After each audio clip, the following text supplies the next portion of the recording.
Bienvenue. Donc aujourd'hui, nous allons voir comment construire sa marque personnelle dans les milieux socio-professionnels. Donc merci déjà Gisèle de m'avoir invitée. Donc en tout cas, s'il y a quelqu'un qui croit en moi, vraiment c'est Gisèle. Elle croit trop que je suis quelqu'un, mais sinon il n'y a rien. Donc aujourd'hui, on va principalement voir qu'est-ce que la marque personnelle, quels sont les 5 piliers de ma marque personnelle, comment moi en entreprise j'ai décidé de construire mon personal branding et ensuite on va partager sur quelques conseils pratiques pour construire sa marque. Donc comme je disais l'a précisé, c'est interactif. Donc, je m'attends en tout cas à ce qu'on puisse échanger. L'idée, en tout cas, comme elle a mentionné, c'est d'avoir une safe place, surtout quand on est une femme, qu'on est jeune professionnelle au Maroc et que on n'a pas forcément d'exemple. En tout cas, moi, j'étais très contente. J'étais là, je pense, à la deuxième session et je me suis rendu compte qu'en fait, il y a d'assez bons profils, en tout cas ici au Maroc. On n'a pas forcément les contacts. C'est vrai qu'on essaye de se chercher un peu sur LinkedIn, de voir qui fait quoi, qui travaille dans quoi, est-ce que je peux me connecter avec la personne et tout. Mais c'est pas toujours évident.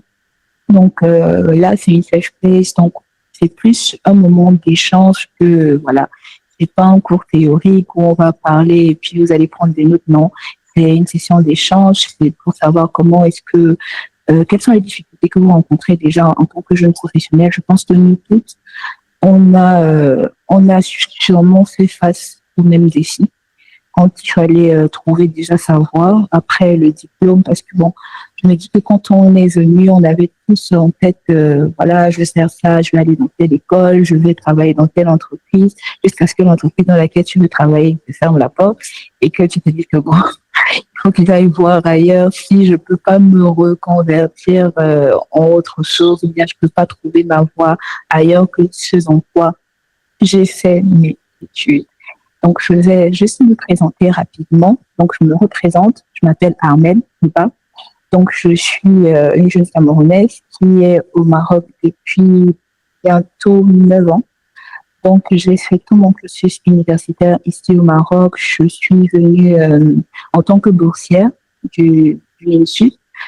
J'ai eu la bourse pendant 2 ans. J'ai eu un diplôme en sciences mathématiques et informatiques. Après, je suis allée au privé où j'ai eu un diplôme d'ingénieur en informatique et réseau. Donc la même année également, je faisais de la double diplomation, donc j'ai eu un master 2 en méthode informatique appliquée à la gestion d'entreprise. Et ensuite, j'ai passé un master professionnel en management des systèmes d'information. Donc moi, actuellement, j'ai un profil, en tout cas sur le plan académique, qui est très technique, très informatique. Mais la vérité est que je n'ai pas aimé l'informatique. J'ai passé mes diplômes, en tout cas comme il fallait. J'ai justifié l'argent que mes parents payaient pour m'envoyer ici. Mais après, il fallait que je trouve ma voie. Donc, il fallait que je trouve ma voie. Ça fait que quand j'ai passé mon deuxième master professionnel en management des systèmes d'information, j'ai vu qu'il y avait une autre vie en dehors de l'informatique. Donc, j'ai décidé en tout cas d'explorer d'autres domaines et c'est comme ça que je suis tombée dans ce qu'on appelle le contrôle permanent. Donc, c'est la notion de contrôle dans le domaine de la banque. Donc, tout ce qui est gestion des risques, donc il y a les risques financiers, il y a les risques non financiers. Et donc, moi, j'ai décidé de poursuivre dans tout ce qui est gestion des risques non financiers dans le secteur de la banque. Donc, j'ai eu mon premier emploi à la Société Générale, donc Société Générale African Business Services. Donc, c'est une filiale qui s'occupe principalement de toutes les filiales subsahariennes de Société Générale France. Et j'ai fait 2 ans, 2 ans et demi, plus le stage, j'ai fait 3 ans là-bas. Donc, suite à cela, j'ai démissionné il n'y a pas longtemps. En fait, mon LinkedIn n'est pas à jour. J'ai démissionné il n'y a pas longtemps et là, je me suis reconvertie dans ce qu'on appelle la compliance. Donc, actuellement, je travaille sur tout ce qui est protection des données à caractère personnel. Donc, l'entreprise dans laquelle je travaille est en charge de développer des solutions bancaires.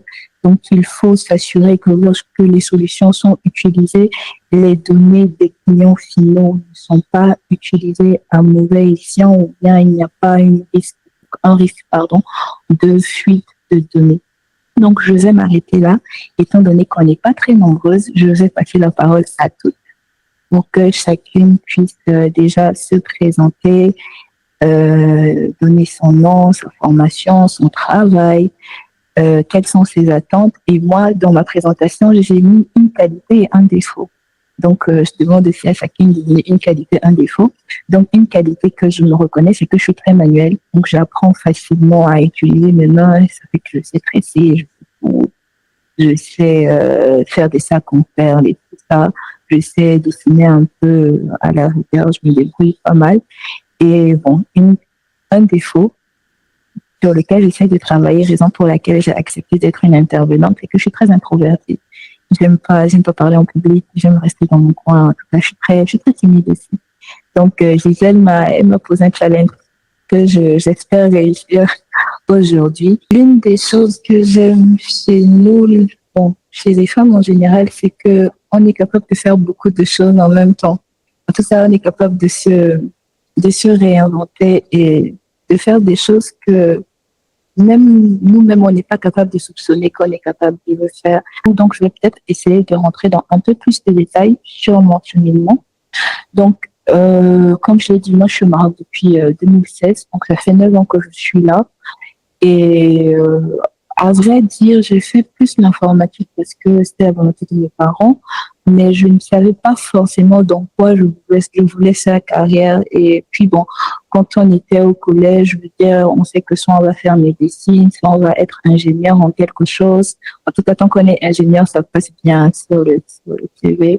On va être ingénieur en quelque chose ou je sais pas moi. En tout cas, on doit faire un métier qui plus ou moins donne de la valeur dans la société, alors qu'il y a beaucoup, en tout cas, surtout professionnellement parlant, de pans qui sont à explorer, surtout que le monde actuel, il bouge beaucoup, il y a de nouvelles choses qui sont découvertes, il y a de nouvelles manières de faire qui sont implémentées. Derrière la façade de l'entreprise, il y a des métiers qu'on n'imagine même pas. Et donc, quand moi j'ai terminé mon diplôme d'ingénieur et mon master, vu que je faisais d'autres diplomations, je me suis réinscrite. Bon, déjà, histoire de refaire ma carte de séjour. Voilà, c'est important. Et aussi, histoire de m'asseoir un peu et de réfléchir, de me poser la question de qu'est-ce que je veux faire concrètement. Quelle est la carrière que je veux avoir? Où est-ce que je me vois dans 5 ans? Où est-ce que je me vois dans 10 ans? Ce qui est sûr, c'est que dans ma conception en tant que femme, je savais que, voilà, à 24 ans déjà, il faut au moins que j'ai un travail, que je sois mariée, que j'ai un enfant et tout dans ma conception de femme. Bon, les choses ne se sont pas passées comme prévu. Au moins, si j'ai le travail. C'est déjà un accomplissement. Mais en tout cas, je me suis assise pendant 1 an, j'ai fait mon master et j'ai découvert d'autres métiers. Voilà, j'ai découvert notamment justement la gestion des risques. Je me suis un peu plus approfondie sur tout ce qui est cybersécurité. J'ai un peu vu, en tout cas, mon troisième diplôme, mon troisième bac plus 1 m'a permis justement d'avoir une meilleure visibilité sur comment est-ce que je pouvais me projeter professionnellement parlant. Et donc, je me suis fixé un objectif, à savoir de travailler à la Société Générale. Et voilà, je me suis donné les moyens, j'ai postulé 1 fois, 2 fois, on m'a pas accepté. J'ai postulé 1 fois, 3 fois, on m'a toujours pas accepté. Et à la fin, je suis rentrée au Cameroun en 2022. Donc, quand je suis revenue du Cameroun, j'ai repostulé, j'ai été prise pour un stage PS. Donc, j'ai commencé mon stage dans un domaine que je ne connaissais absolument pas. Je n'avais aucune visibilité sur le domaine bancaire. Moi, je me dis on se dit qu'on est on est ingénieur en informatique, direct, on se voit développeur, on se voit travailler. En tout cas, les seules grandes entreprises que je pouvais connaître sur le domaine de l'informatique, c'est quoi? C'était Capgemini. C'était les grandes entreprises qui ont de grands noms et tout. Et tu veux juste travailler là-bas parce que tu sais que tu as fait joli sur le CV. Mais sinon, en vrai, tu n'es pas motivé, en fait, à travailler. Donc, moi, j'ai commencé à travailler. J'ai commencé mon stage. J'ai fait 6 mois de stage. Donc, j'ai travaillé en tant qu'analyste risque opérationnel. Et donc, j'ai découvert, en fait, tout le domaine de la banque que je ne connaissais pas. Et ça m'a permis en tout cas de me projeter. Je me suis dit, OK, d'accord. Si actuellement je travaille dans la gestion de risque, quelles sont en fait les prochaines directions que je peux avoir? Et en fonction en tout cas de ma projection professionnelle sur 5 ans, 10 ans, il faut que je puisse soit passer par certaines entreprises, soit avoir certains postes, en tout cas certaines fonctions dans les entreprises en question pour dans 5 ans, 10 ans me projeter là où je me vois professionnellement parlant. Donc, j'ai postulé pour un emploi là-bas. C'est vrai que je n'avais pas d'expérience professionnelle. Il fallait, parce qu'il fallait en moyenne 4 à 5 ans d'expérience pour le poste pour lequel j'ai été recrutée. Mais j'ai postulé. Par la grâce de Dieu aussi, j'avais un bon maître de stage qui avait mes capacités. Il s'est dit, bah, tiens, il y a quelque chose là. On peut exploiter ça. Donc, on la recrute. Et donc, j'ai commencé en tant que superviseur risque opérationnel, responsable continuité d'activité. Et après, je suis devenue ADC manager. Donc, j'ai commencé à traiter la question de tout ce qui est risque lié à la corruption dans l'entreprise en question, étant donné qu'on était, une filiale de Société Générale, donc on dépendait totalement d'elle, je dis ça comme ça. Donc, j'ai fait 2 ans et demi. Et donc, pendant 2 ans et demi, j'ai appris ce qu'il fallait apprendre par rapport au métier. J'ai fait mes erreurs aussi. Je pense que c'est quelque chose sur quoi on a du mal à communiquer, c'est le fait de se tromper. Je pense que, comme Françoise l'a précisé, quand on est perfectionniste, quand on échoue ou qu'on se trompe ou qu'on fait mal les choses, on a l'impression en fait que ce qu'on a fait ou ce qu'on a dit n'a pas de valeur. Et avant, j'étais quelqu'un de très perfectionniste, justement. Et moi, mon perfectionnisme, généralement, ça se manifestait par le fait que, étant donné que je n'arrive pas à produire le travail de qualité que je veux faire, bah, je ne fais rien. Pour moi, ça m'évite de me tromper. Voilà. Moi, j'étais un perfectionniste qui me pousse à ne même pas essayer, à ne rien faire comme ça. Au moins, on ne va pas me dire que c'est pas bien. Et c'est quelque chose quand même qui a beaucoup joué sur moi parce que le poste déjà que j'avais, c'était un poste où il fallait échanger avec le top management. Et moi, j'étais la fraîche, sortie d'école, c'est mon premier emploi. Je dois parler à des gens qui sont dans le métier depuis une vingtaine d'années, voire 30 ans d'années. Et limite, en fait, tu dois leur donner des ordres. C'est pas, c'est, c'est pas trop dire. Donc, limite, tu dois vraiment leur dire qu'il faut faire comme ça, il faut faire ci et tout. Et c'était très challengeant pour moi, en tout cas. C'était très challengeant pour moi parce que d'une manière ou d'une autre, il fallait que je puisse quitter mon vêtement de sortie d'école et mon vêtement de jeune. Voilà, je me considère encore comme une ado. J'avais quel âge? Bon, je dirais pas mon âge, mais en tout cas, il n'était pas loin de 20. J'étais très, très à côté. Et donc, voilà, il fallait sortir de ça, sortir de la mentalité de l'étudiante pour pouvoir embrasser une mentalité de professionnel. Et pour un premier emploi, c'était très challengeant. C'est vrai qu'aujourd'hui, je vois les fruits de ça dans ma manière de réfléchir, dans ma manière de faire, mais j'avoue qu'au début, bah, j'ai galéré. Voilà. Je suis honnête, j'ai galéré pendant au moins 1 an, déjà à comprendre tout ce que j'avais à faire, à me familiariser avec le fait de parler en public, à me familiariser avec le fait d'animer justement des formations, à me familiariser avec le fait de devoir parler avec le top management, à parler avec des gens qui, comme j'ai dit, ont des expériences de 30 ans et tout. Donc, il faut, et puis bon, leur temps, c'est de l'argent. Donc, si tu leur parles, il faut que tu puisses aller straight to the point. Il faut pas, en fait, bégayer, il faut pas paniquer. Voilà, il faut avoir une certaine assurance.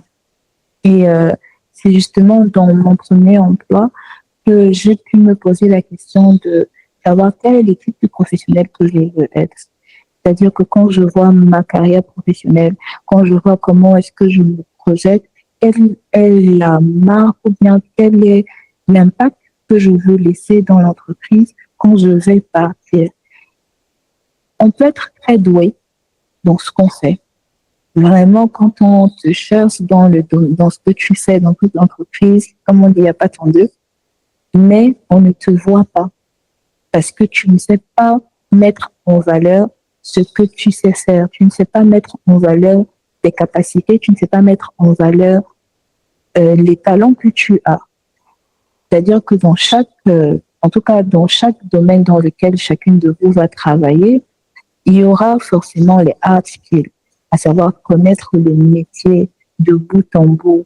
En tout cas, quand on cherche une encyclopédie par rapport à ce dans quoi tu sais, vraiment, on appelle François, Françoise, elle connaît, elle maîtrise. On appelle Émilie, Émilie, elle maîtrise. On appelle Gisèle, elle connaît.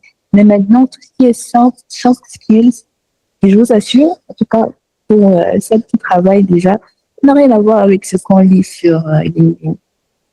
Ça n'a rien à voir.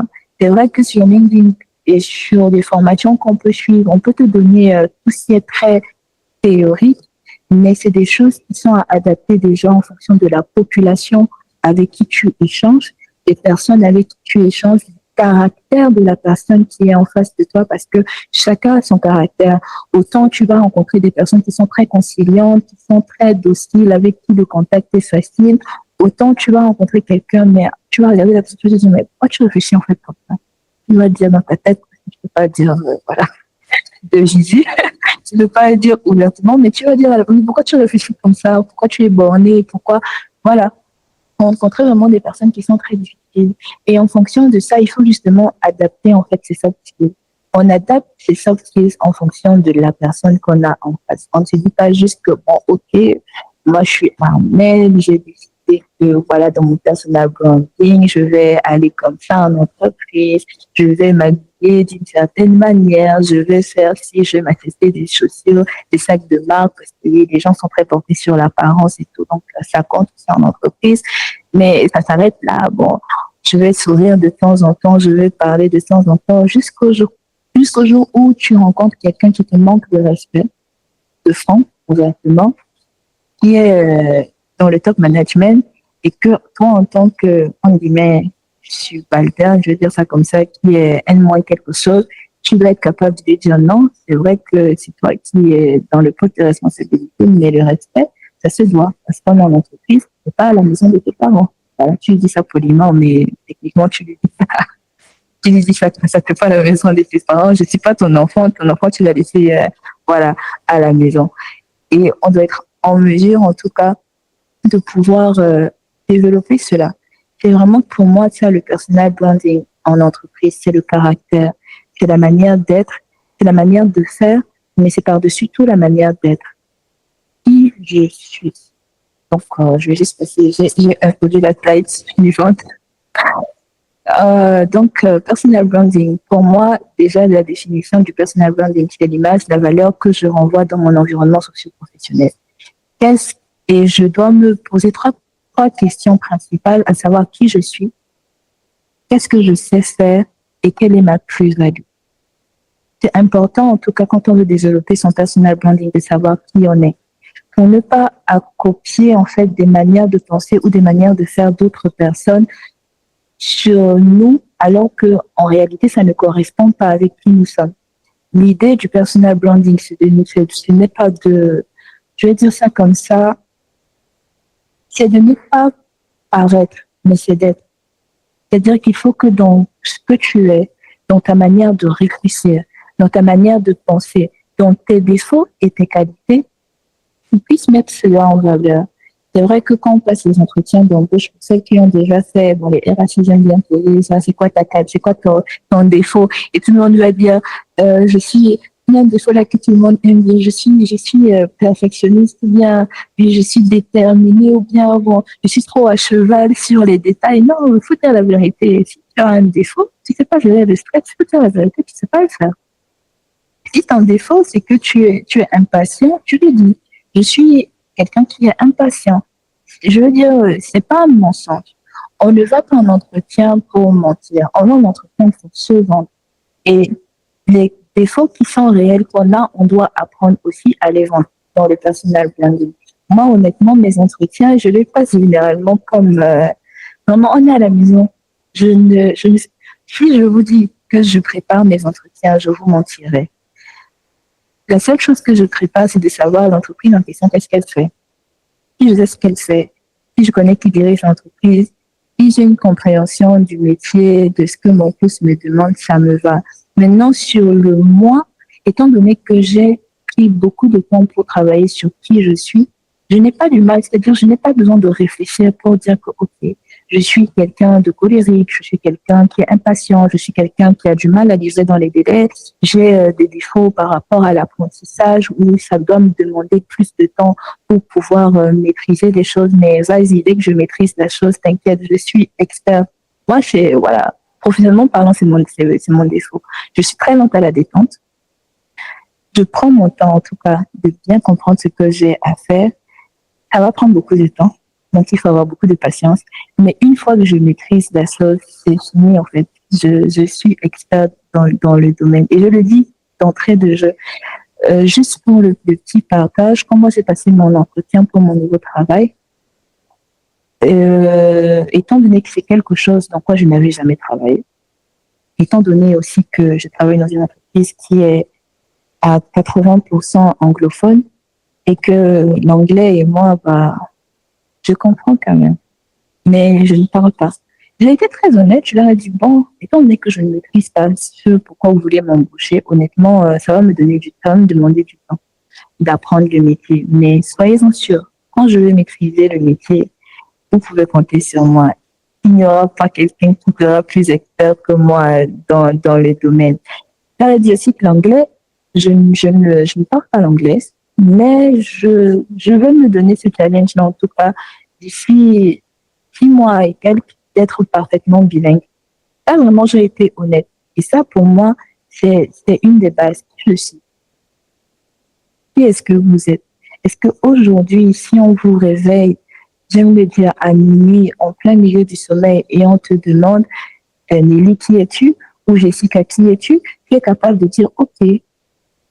C'est-à-dire, je parle vraiment du volet caractère, je parle vraiment de la personne, du soi. Je ne parle même pas de tout ce qui est maîtrise du volet technique, je parle vraiment de qui on est. Est-ce que chacune de nous, ici, on est capable de dire qui est-ce que nous sommes? De pouvoir le dire aisément sans avoir honte. Une des choses que la société veut qu'on soit, c'est des personnes parfaites. C'est des personnes toutes lisses. Et ça fait qu'on a beaucoup du mal à partager sur nos erreurs. On a beaucoup du mal à partager sur les défis qu'on a. On a beaucoup du mal à partager sur les difficultés qu'on peut rencontrer. Et moi, j'estime que les faiblesses, en réalité, ne sont pas des faiblesses. Elles sont des faiblesses aussi longtemps qu'on les considère comme telles. Et à partir du moment où on décide de voir le verre à moitié plein, les faiblesses deviennent des forces. Une faiblesse pour moi est une possibilité de pouvoir travailler et s'améliorer. C'est pour ça que j'ai mis dans le comment l'apprentissage personnel. Se connaître soi, connaître ses limites, c'est une manière de pouvoir se fixer de nouveaux objectifs. Comme là, mon objectif actuellement, c'est de parler anglais. Ça, c'est un grand objectif, c'est de parler anglais. Mon objectif actuellement, par rapport au métier dans lequel je sais, c'est de pouvoir, d'ici au moins 6 à 1 an, 6 mois, 1 an même c'est trop, d'ici 6 à 9 mois, être l'expert, devenir incontournable dans ce que je fais actuellement. C'est mon objectif. Donc, apprendre à se connaître, comme je l'ai dit, c'est pouvoir identifier ses forces, mettre en avant ses forces, mais utiliser également ses faiblesses pour se fixer des objectifs, pour s'améliorer dans ce qu'on est et dans ce qu'on sait faire. Et donc, ça me renvoie à la deuxième question. Qu'est-ce que je sais faire? J'ai fait 5 ans à l'école. Peut-être que la formation que j'ai faite me permet aisément de travailler dans le même domaine. Mais si aujourd'hui, comme moi, j'ai fait une formation informatique, je me retrouve en train de faire de la compliance, à lire des contrats, je dois être en mesure de me poser la question, OK, je dois lire des contrats, je dois être en mesure de connaître toutes les réglementations liées à la gestion des données à caractère personnel. Qu'est-ce que je sais faire? Concrètement, OK, j'ai jamais fait ça de ma vie, mais il y a forcément quelque chose dans ce que je sais faire sur le plan technique qui va me permettre de pouvoir aisément me mouvoir en fait professionnellement parlant. Ça fait aussi partie du personal branding. il faut qu'on soit en mesure de mettre en avant ce qu'on sait faire, que ce soit dans les entretiens, que ce soit en entreprise. Lorsqu'on est embauché, c'est vrai qu'au début, je trouve qu'il va falloir se familiariser avec l'entreprise, se familiariser avec la manière de faire, se familiariser avec tout, toute la documentation de l'entreprise, parce que l'entreprise, voilà, a sa vision, elle a sa manière de penser, là où elle va. Donc, forcément, on doit être en mesure dans ce qu'on sait faire de faire dans ça. Par rapport aussi également à la fiche de poste, on doit être en mesure de pouvoir identifier, OK, la fiche de poste pour laquelle j'ai été recrutée me demande de faire X, Y, Z choses. Tout ce qu'on me demande de faire à date, qu'est-ce que je sais faire? Qu'est-ce que je serai en mesure de savoir faire dans 6 mois? Qu'est-ce que je serai en mesure de savoir faire dans 1 an? Si je me projette euh, de 2 ou 3 ans dans l'entreprise, qu'est-ce que je dois être en mesure de faire dans 3 ans qui va me permettre de pouvoir passer à l'étape supérieure, soit une promotion, soit une mobilité interne, soit aller travailler dans une autre entreprise. Donc, on doit également être en mesure de pouvoir identifier ce qu'on sait faire. Qu'est-ce que je sais faire concrètement quand l'entreprise m'embauche là? Il m'embauche pour ce que je sais faire. Est-ce que je suis en mesure de l'identifier? Est-ce que je suis en mesure de m'améliorer dans ça? Est-ce que je suis en mesure de pouvoir donner en fait le travail qu'il faut à temps dans les délais? Parce que c'est une bonne chose d'être perfectionniste. Mais l'entreprise, en fait, je vais dire ça de manière très s'en fout. Elle a des délais, elle doit respecter ses délais. Ton manager, il a des délais, il doit respecter ses délais. Donc, forcément, que tu sois perfectionniste, que tu ne sois pas perfectionniste, à vrai dire, c'est pas son dada. Il veut que tu sois en mesure de lui rendre un truc de qualité dans les délais, en fait, qui sont impartis. Sinon, facilement, tu vas te retrouver avec des remarques comme quoi, oui, effectivement, le travail que tu nous rends, c'est très bien, mais tu as du mal un peu à respecter les délais. Alors, on te dit ça poliment, mais en vrai, tu sais que ça fait pas. Donc, c'est ça. Donc, oui, c'est vrai que, voilà, j'ai rien à redire sur son travail et tout, mais tu as un peu du mal avec la gestion du temps. Mais, on doit être en mesure, en tout cas, de pouvoir s'insérer, s'inscrire dans la pensée de l'entreprise, dans la pensée de l'équipe dans laquelle on travaille.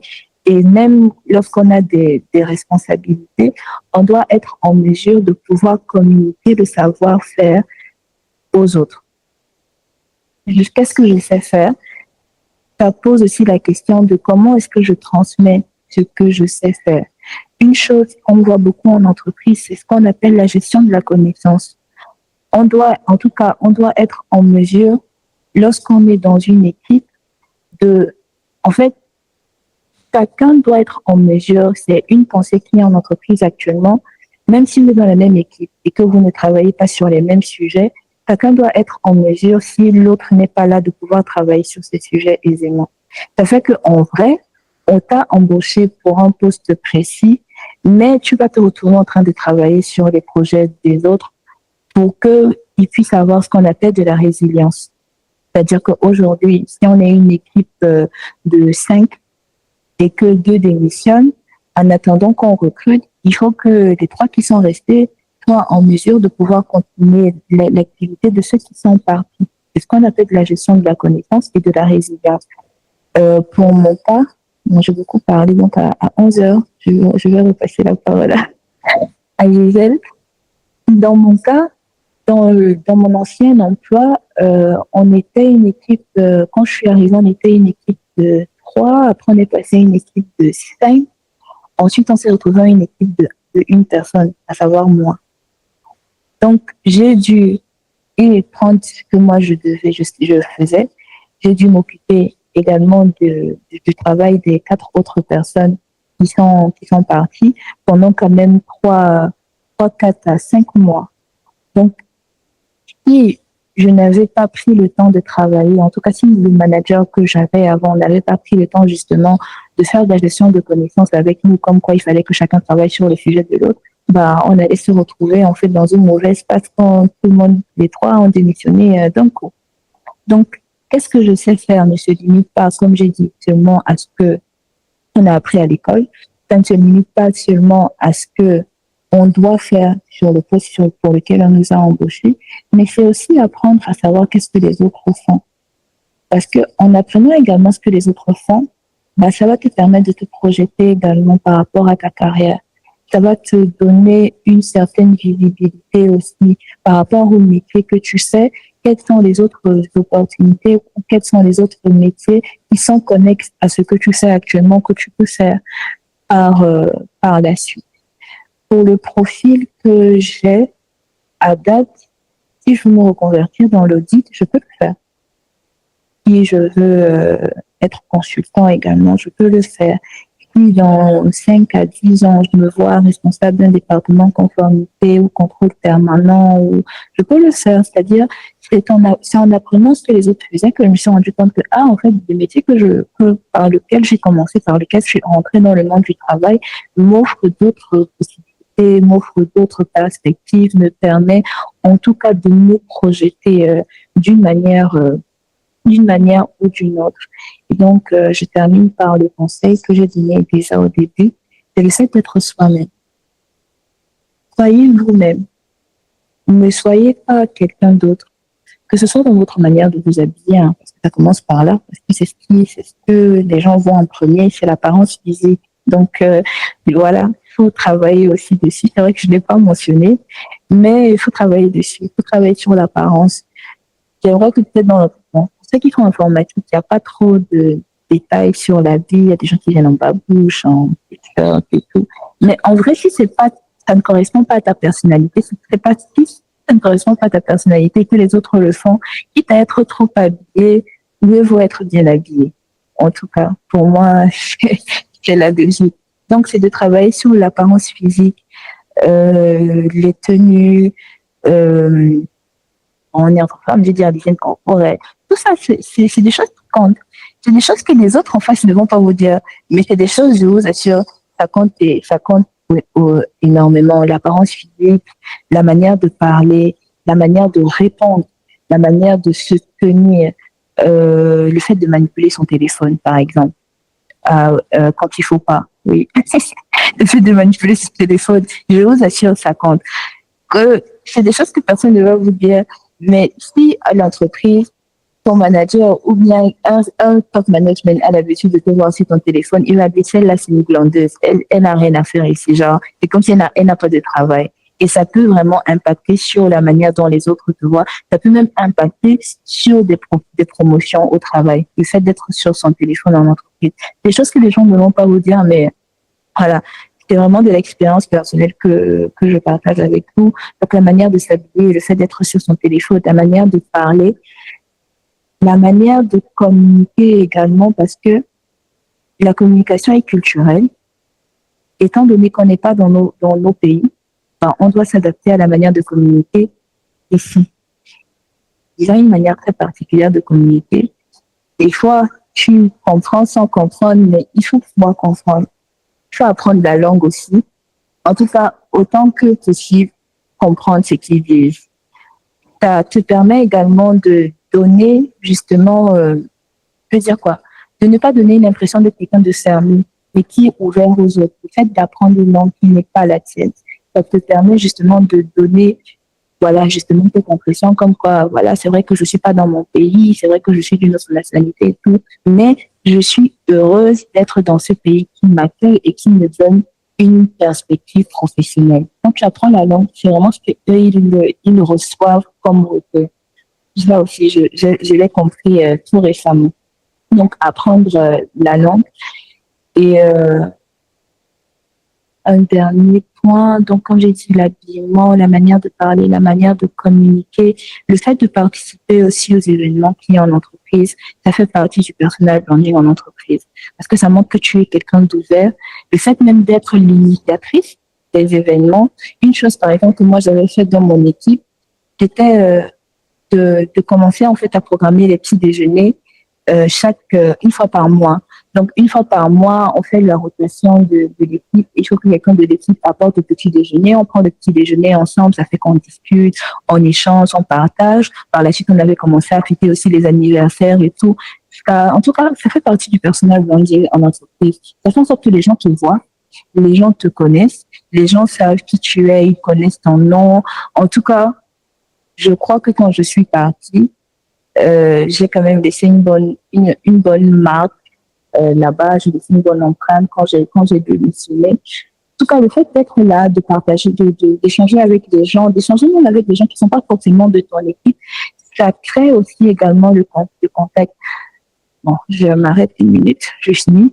Et je veux revenir sur une dernière chose.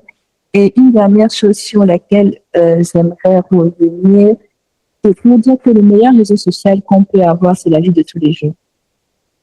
C'est le meilleur réseau social qu'on peut avoir, c'est la vie de tous les jours. Je veux dire que quelqu'un avec qui tu as sympathisé en entreprise, c'est mieux que LinkedIn. LinkedIn, oui, on va te voir. Bon, en tout cas, la professionnelle de LinkedIn, j'ai hâte de l'écouter parce que vraiment, je ne sais pas comment elle a fait pour avoir 20 000 abonnés. Moi, depuis là, je bagarre. Je bagarre pour LinkedIn. Là, des fois, je veux poster. Après, je me dis, ah, si je